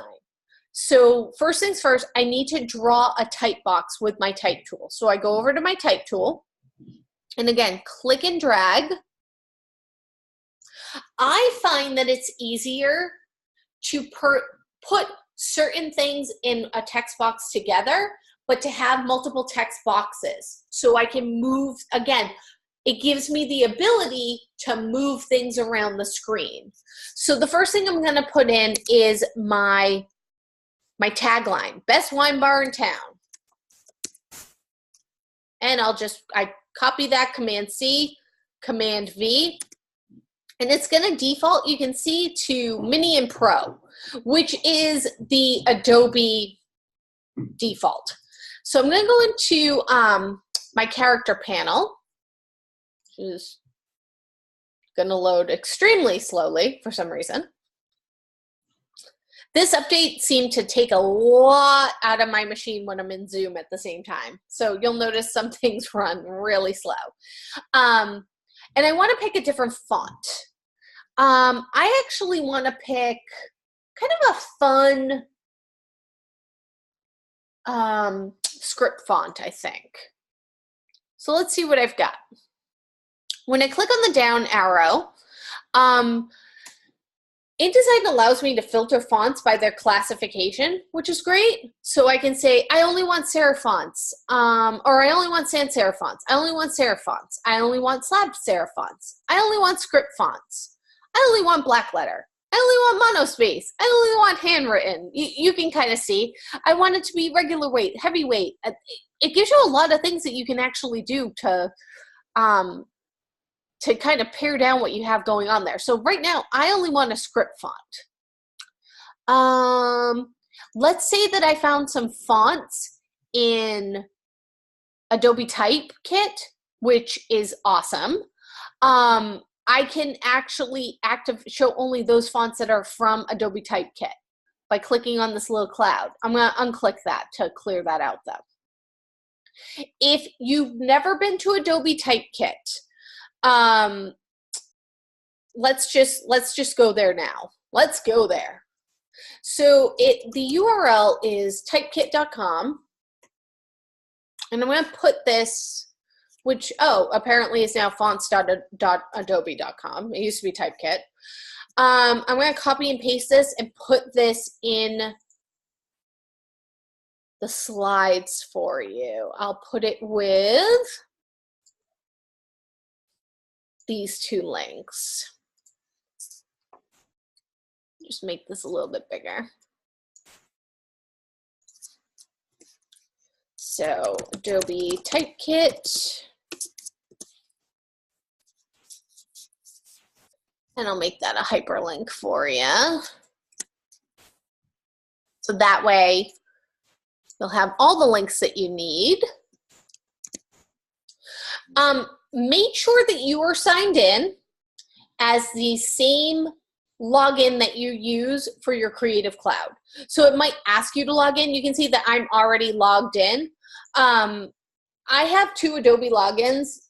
You guys probably don't, but again, I had an Adobe login from before there was a Creative Cloud, and there's been times in the past where I'll log in as the wrong me, and then my fonts don't, they don't come over, or my color schemes I make don't come over, and I sit here and I yell at the computer for 10 minutes, and then I realize I'm just logged in incorrectly. So make sure that you're logged in.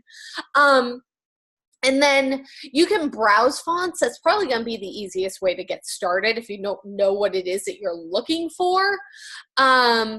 But again, I can say that I want some script fonts. I can put in what my type is, so that way I can get an idea of what it'll look like in the sample text. And then if you find something that you like, all you do is activate it and it will show up. That's kind of fun. It will show up in InDesign for you. So hit OK. And you'll see Creative Cloud, 2 fonts were activated. This one's called Suave Script. Go back into InDesign. And again, I can click down here. I can look at my show activated fonts. And there's Suave Script. And it said that there were 2 of them. So there's a regular and a bold version. I'm going to just go with the regular version. And I need to make this centered, and I need to make it a little bit bigger. So I can toggle if I want between my character and my paragraph over here. You know, paragraph to make it centered, go back to character to make it bigger. But up here at the top, I kind of have both options. How am I switching? Oh, between applications? What I do, I'm on a Mac. If you hit the command button and tab, it opens up all of your applications that you have open, and you can just tab between the 2. So you don't always have to go down here. Great quick key. Oh, I love doing this. Great quick key for moving around quickly, especially when you're doing a live session and you want to show things, kind of, you know, get back and forth between your applications. Yes, great quick key. You can use fonts that you download from Creative Market. That is okay. This is where making sure that you package your document at the end and package it correctly is going to come into play. So I'm actually really happy, Tab, that you asked me that question. Yes. So as you can see, so I have my type selected. Again, I'm in my text tool, so I selected all my type. And I'm going to center it up here, again, so I don't have to go back and forth between these panels. And then you can hit the up arrow key to make your font bigger. But there is also a quick key for doing this. When you have your text selected, if you hit Command Shift and the period, it goes up like 2 increments. So if you need to do something quickly, if you want to go back down a size, Command Shift and the comma brings it back down. You can see, you know, Adobe always has a whole bunch of different ways to do things. So, all right, I kind of like this font. And as you can see, I can, using my arrow tool, I can move it up a little bit closer to my logo. But I want to change the color of it. And actually, I really want to mirror this color in my logo, that nice red I have. So there's 2 ways I can do this to get to my logo. Yes, you can technically use the eyedropper tool and eyedrop the color. However, it's going to do something weird like that sometimes when you do it. And it's going to say, image is a vector proxy. Eyedropper values are based on a low resolution RGB proxy. And you'll hit OK. And you don't want that. You want to make sure that you have the exact color, because we're professionals here. So from my links panel, what I can do is I can hit the little edit original, and it'll open that up in Illustrator for me. Or I can just go back into my Finder, find my logo, and open it up that way. But, you know, why leave the program if we don't have to? So I can open that up. And with my white arrow, I can, oh, I forgot how I designed this. Let me find it. This is what happens sometimes when you open up a legacy version of something, which is what I did. Brother, you're not going to run into this problem. This is a extremely specific problem to my logo, which was created in an old version of Illustrator. Hold on one second. I know how to fix this. Old. That's why I always keep my old files. And again, this is where sometimes when things get updated, oh, it's gonna do it again because it was created with an old version. All right, I'm gonna have to eyedrop it in here. All right, so weird things happening because I made this. This logo is so old that legacy means an old version of the program. So this logo is probably from 10 years ago. So when I'm opening it up, it kind of lost some of its properties. There's a way, there's a whole bunch of workarounds that I can get to make this happen, but I don't really want to get into it because you guys aren't going to run into this problem with your logos, so don't worry about it. So I'm just going to kind of cheat a little bit and eyedrop my color. But again, this is where using the Creative Cloud's going to come in. So I'm going to go to Window. I am going to go to my libraries. I am going to create a new library, and I'm going to call it DES 105 Amelia. Create. And I want to add that fill color. So there's a plus sign down here. This is really, let me close this up a little.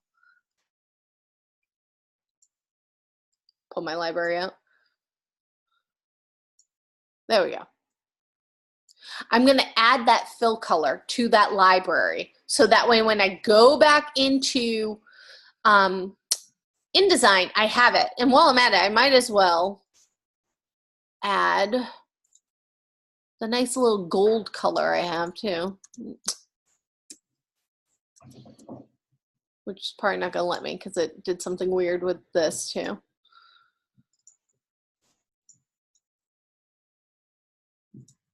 Come. Oh, my Illustrator has been a bit of a mess since the upgrade. So I'm just going to grab the red color right now. Part needs to be, don't save. I don't even know what you're doing.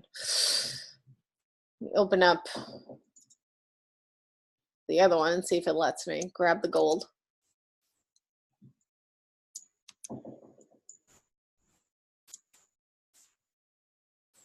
No, no, not today. I even lost.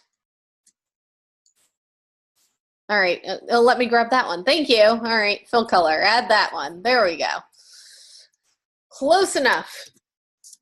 Close that out. Don't save. I don't know what you're doing.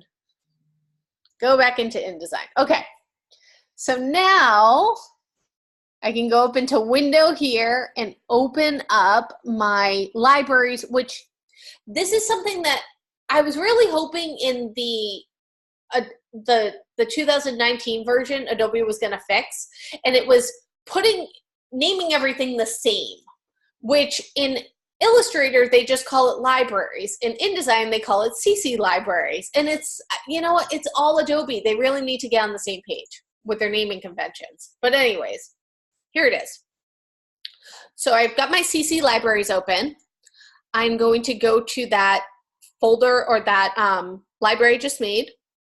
And you can see I have my two color schemes here. So I'm going to right click on this and I am going to, hold on. Nope.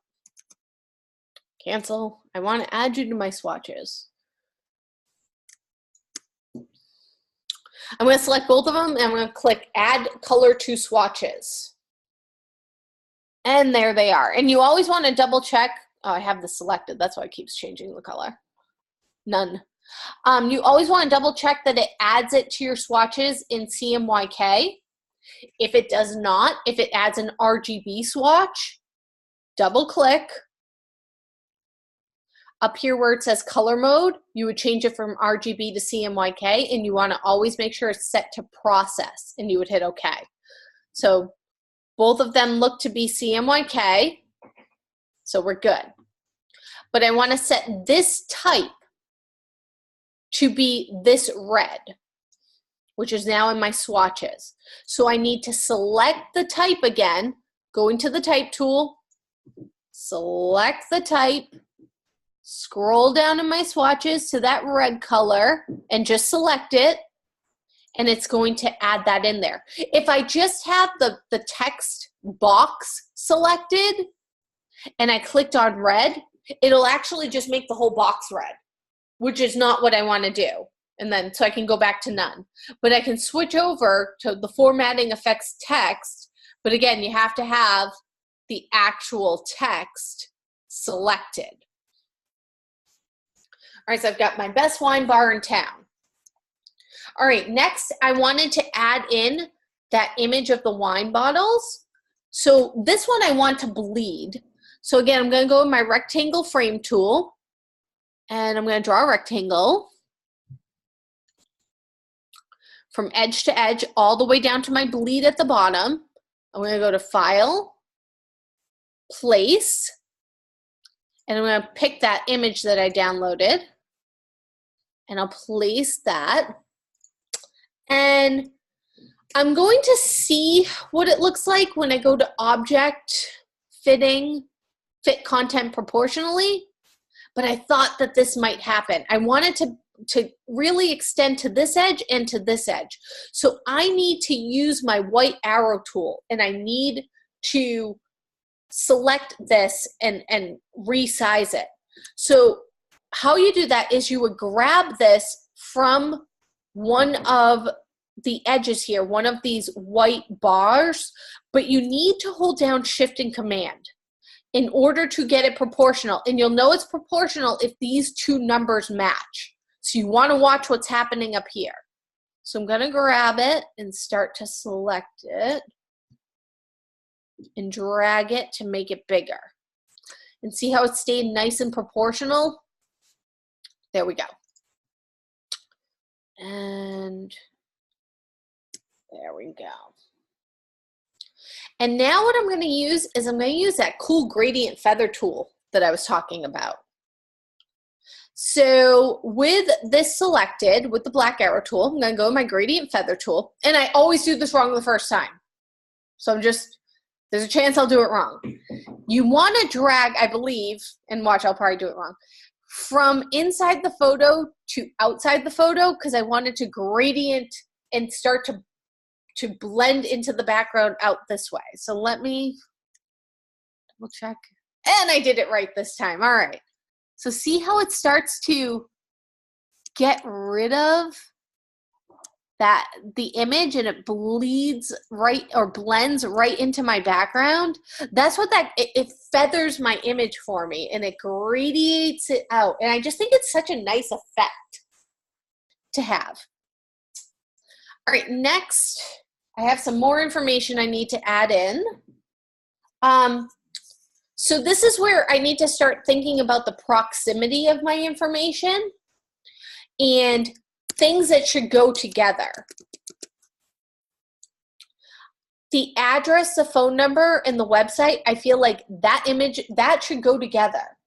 And then my hours should stay together as well. And they should be in close proximity to each other, but they don't need to be in the same exact text box. So I'm going to copy the first one, copy that, go back into InDesign, and again, I need to draw my text box. I'm going to try to see what it looks like if I place it right here and paste it in. And you can see I had an extra return, so I want to hit back. It's kind of hard to read in the black text and at this size, so I'm going to center this. I want a different font, and again, I can just use my panels up here. I want to uncheck the activated fonts, and I don't want it to be a script font, so I'm going to clear that out. I want it to be a font that's going to work well with my Amelia Island.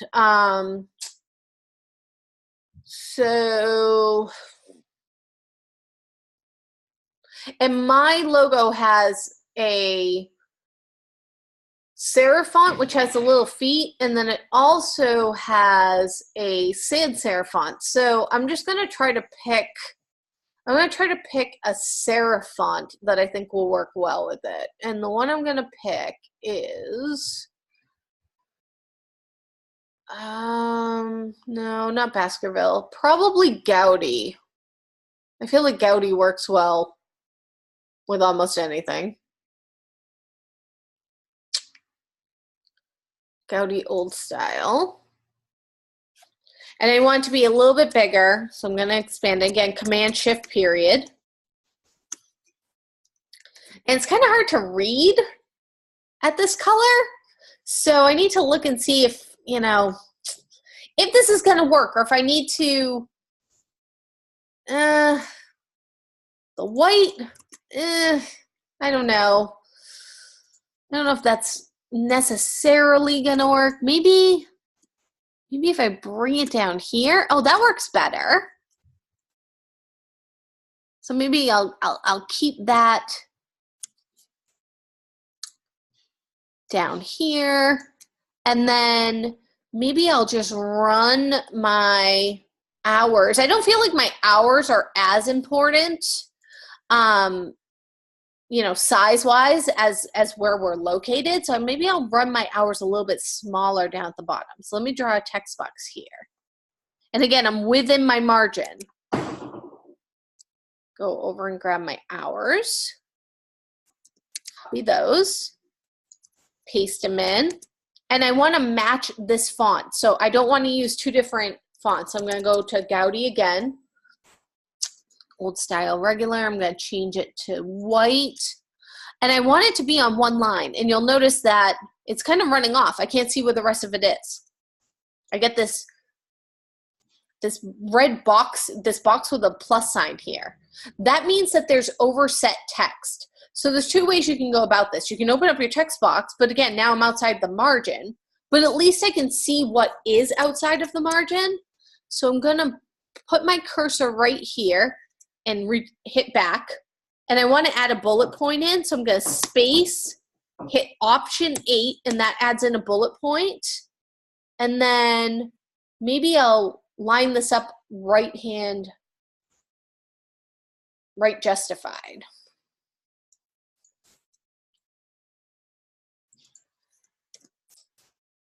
And that looks good.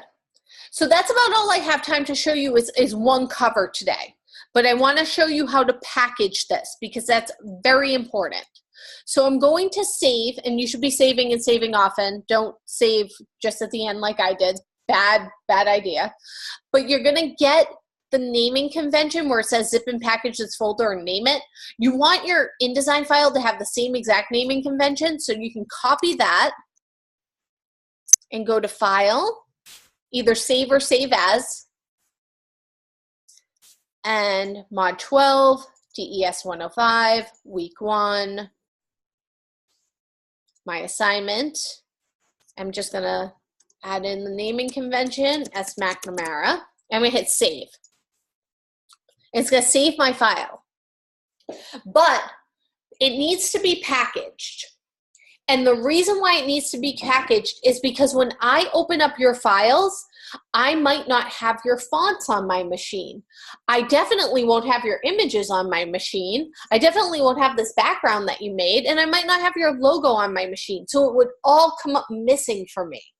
So that's why you need to package the file and send me all of the components I'm going to need for when I open up your file so it doesn't end up missing. So you're also going to want to make a PDF file that shows me where the crop and bleed marks go. So I am going to set you up right now for success in all of your future courses where you have InDesign. I'm going to show you a quick trick that will make your life easier for the rest of your days, because that's what I'm all about. I'm all about making your life easier for the rest of your days. So first things first, let's go to File, Adobe PDF Presets, and we want to go to High Quality Print. And it's going to say, where do you want to put that PDF? Just put it in with your assignment where you have it right now. and click the Save button. And it's going to open up this dialog box. We want to set up our marks and bleeds as a preset that we can use in all of our classes going forward. So I want to click on All Printer Marks, Use Document Bleed Settings. So these two check marks right here. And you'll notice it says crop marks, bleed marks, registration bars, color bars, page information, use document bleed settings. And then I want you to click Save Preset. And you're going to name this really whatever you want to name it. I always call it marks, bleeds, all marks or something like that. I'm going to call it that because I have like I show this every course, so I have like 800 presets in here with all the same things checked. So that's what I'm going to name this. I'm going to say, okay. And then we're going to hit export, and it's going to make that PDF for us. But going forward, we can tell our InDesign file to package and make that PDF for us all at the same time, all with one click of the mouse, as long as we set up that preset, which we just set up. So this is how you're going to package and zip your file to submit it to me. You're going to go File, Package, and it's going to open up this dialog box, and it's going to tell you if anything is wrong. So it's going to tell you if you have any fonts missing. See how nothing shows up missing? That means we're good. I have only show the problem fonts checked, or show only problems. That makes it a little bit easier for you to figure out if there is a problem. Links and images, I have that still clicked. Nothing's showing up, so that means nothing is missing. Colors and inks, I only have 4 colors, cyan, magenta, yellow, and black. That means that I don't have any RGB swatches, and I don't have any Pantone swatches or any spot swatches. Everything is set up for print. Print settings, don't worry about it. External plugins, don't worry about it. Hit the package button, and it's going to say, where do you want to put this? Mod 12, DES 105, week 1, and I'm going to just put it right in week 1. And it's going to name it DES 105, assignment 1, S. McNamara, folder. I want to include a PDF for print with that marks, bleeds, all marks things that I make. You can see all the different ones. Bleed and crop, crop and bleed, marks and bleeds, marks, bleeds, all marks. I have to name it something different every single time. So include that PDF, hit the package button, and it's going to say restrictions apply. You're just going to say, okay, because it is okay. Don't worry about it. Then we're going to go into our Finder, Mod 12, DES 105, because we have a great setup of file management, because I expect nothing less than from all of you. Here's my folder that we just created. Inside of it is an IDML file. Remember how I was just talking about legacy files? Let's say that you created your document in CC 2019, but I never upgraded my machine to 2019. I still have 2018. I wouldn't be able to open up your InDesign file, but I can open up this IDML file, and that will work on my machine. It's a legacy file. It's a new thing that InDesign does, which is a great idea. It also has the PDF that we created in there. It has document fonts. Anything that is an Adobe Typekit font, it's not going to put it in this folder. But if it's not an Adobe Typekit font, it will. So that way, when you use a font, if you were saying that you had those fonts from the Creative Market, it'll put them in there for me so I can load them. So when I open up your file, the fonts aren't missing and it looks correct. It's going to have all the links that I have in there. The 3 images that I've used, those are in there.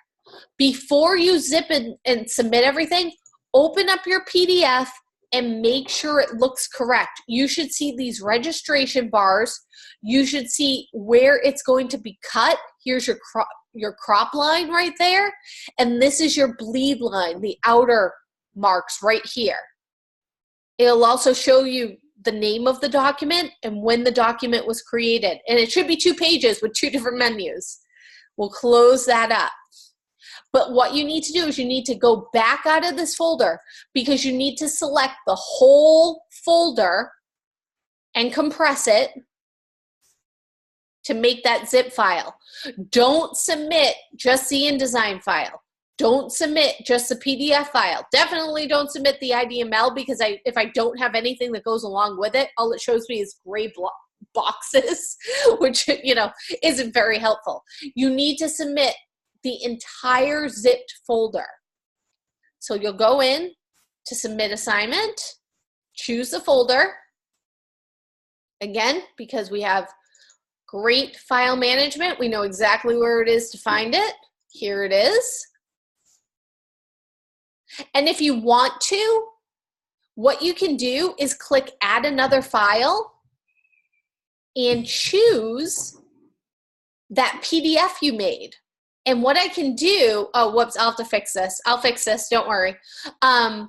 Is I will then leave you notes on the PDF about your design, which might make it easier when you're going through the grade book, looking at your grade, looking at my comments up against the little comments I can leave you on the PDF. But I will fix this so you can, so you'll be able to submit it and then submit assignment, and you're good to go for this week. But don't forget that you also have that quiz in week 1. That's your assessment, 11 questions worth 50 points.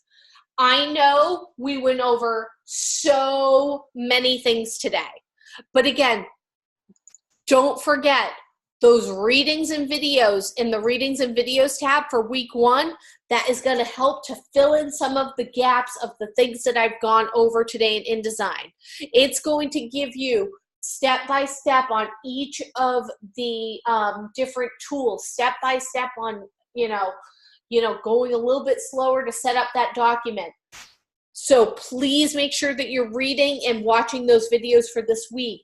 Are there any questions before we end today? I know we went a couple of minutes over, so I do appreciate everybody who was able to stay.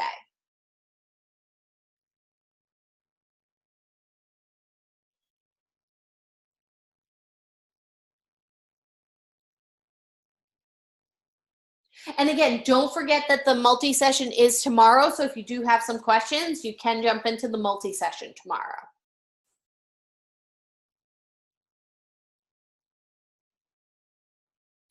Awesome.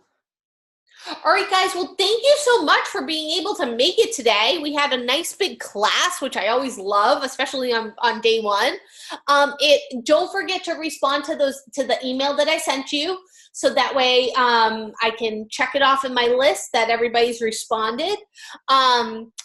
If anything will be late this week, get in touch with me early. Don't forget about the discussion this week. And let's have a great start to Mod 12. The year is almost done. So let's really rock this mod. All right. Thanks, everyone, and have a great rest of your day. Thanks, Ashley. Bye, everyone.